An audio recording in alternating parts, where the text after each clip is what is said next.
Well, the AFP has lifted the lid on what might be behind the spate of recent anti-Semitic attacks in Sydney and Melbourne. It's investigating whether foreign actors might be paying off local criminals with cryptocurrency to do it. Joining us live now, Labor MP Julian Hill, Liberal MP Keith Wolahan. Good morning to you both, and it's good to have you for another year. Julian, while it's new here, it's not so new overseas. It's usually Iran that's causing some trouble. But now that it might be here, according to the AFP, what's your response to it? Well, what we've seen over recent weeks, I think since we were last together in December, is completely unacceptable. And we need to name it for what it is. These are anti-Semitic attacks. There are many unacceptable forms of discrimination in Australia, be it racism, be it Islamophobia, be it homophobia, age discrimination. But language is important, and these are anti-Semitic attacks.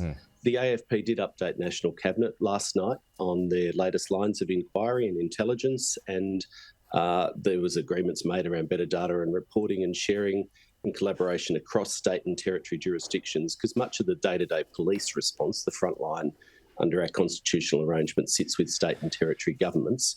And I think you'll forgive me, I'm not avoiding answering the question sneakily, but I think you'll forgive me if I say it's probably not helpful that government ministers and MPs start speculating on particular lines of inquiry, as I've seen the media reports. So, Keith, if local criminals are doing this because they're getting paid rather than a certain belief, does that change anything? I think we can discuss this without going into the detail of this particular investigation, but talk about the principles. And the principles at stake are serious. We're talking not just about foreign interference, but we're talking about foreign interference that is leading to terror on our streets, particularly in the Jewish community. And that requires national leadership and calling that out. And you can do that in a way that doesn't compromise any investigation. So I noted in the Prime Minister's interview, he was asked if this is a crisis. And Julian is right, language matters. And the Prime Minister didn't accept that. He didn't accept that it's even a crisis. And so I think when we criticise the Prime Minister, we're not doing it for political gain. We're doing it because we want more. We expect more from our Prime Minister.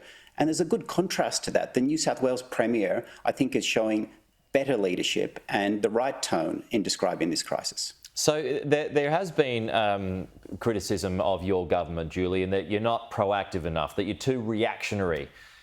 Do you concede that that is the case? No, not at all. I've sat in the Parliament and listened to the Prime Minister's words, not the spin on the media, not the utter misrepresentations for partisan purposes from the Leader of the Opposition. I'll just be very clear. I have nothing but contempt for so-called political leaders, be they on the extreme left with the Greens political party or the right, who want to weaponise foreign conflicts for domestic political gain and chase votes and leverage divisions in Australian society for partisan purposes.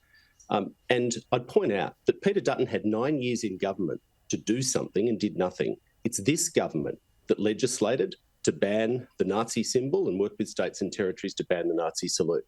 It's this government, after Peter Dutton did nothing for 9 years, that legislated to ban doxing, including the shameful practice of doxing Jewish Australians. You might want to ask Keith why the opposition voted against that. The war had happened. I want to finish this point.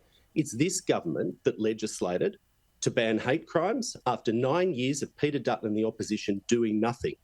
And Keith wasn't around then in 2016 when I was first in the Parliament. They don't like to talk about this, but the main legislative priority of Peter Dutton and Scott Morrison, that whole terrible cabal, was to weaken the Racial Discrimination Act, Section 18C, so Australians could say more racist stuff. Right, and it was the Labor Party that worked with the Jewish community then to stop them weakening our laws against racist hate speech. This rise on anti-Semitism has happened. So I'm not going to take lectures from this utter hypocrite. I'm not going to take lectures from this utter hypocrite who did nothing for 9 years, who's weaponising this for partisan purposes, with his shameful record of trying to let people in Australia say more racist stuff. That's moving away from the point, though. I mean, anti-Semitism, the rise has been during the war, which has been while you've been in power. No, it's not. I just outlined to you 3 concrete legislative things that the government's done, including one which Peter Dutton and the Liberals opposed, to outlaw doxing, which is something they're happy to go on TV and complain about, but when it comes to voting in the Parliament, they voted against it. So I'm not going to take lectures on this. I work with the Jewish community. I've got very, very decades long-standing connections with Jewish friends, conservative and progressive, who have different views on what's happening overseas, as is their right as Australians. Keith, do you want to close it out? I do. I hear Julian's passion and frustration. But that passion and frustration is because of criticism of the government. Where is that passion and frustration at the attacks on the Jewish community? That's what we're looking for. That passion and frustration should have been heard out of the Prime Minister. We should be hearing that about this issue. And that should have happened after the protests outside the Sydney Opera House. And the Prime Minister has been missing in action since then. He should have been setting the pace. Instead, he is falling behind. All right, but 30 seconds. Just on this, just offensive just on that point, and this is probably more to do with New South Wales Police, Keith. But there's been some 40 arrests just in New South Wales alone. Does that, in itself, suggest that a reaction is working? That suggests that the police are doing their job, but that doesn't mean we can't have that and have national leadership. Right? They both work together, and that's what's missing. All right, we're out of time both, but good to have you with us. Appreciate your passion as always.